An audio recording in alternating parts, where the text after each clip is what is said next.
may buntag ka natong tanan no. Na ako karon diri sa area ni Miss Edie Daraman. So nagsusi na punta. Ning susi ta sa iyang tanom. Ana.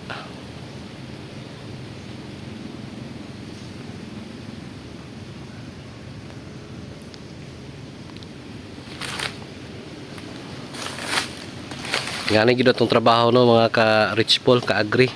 Attendance gyud ta sa area kay wapog yung taga monitor ta kay tungod kay sila nagamit sa tong product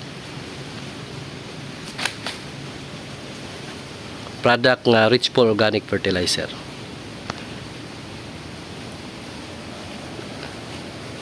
So gigamitan ni og Super Grow unya katupong gisagol niya sa abono nga synthetic, gigamitan niya activator.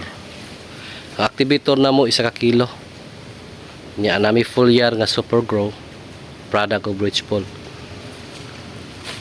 So kardaba ang iyang gi-applyan sa amo ang produkto. So isip technician kanunay taga monitor gasusi. So gakandak yun ta no. Gabisit ta. Matag semana ka isa. Ana. So katulang mga ka Rich Paul, mga ka-agri, thank you for watching.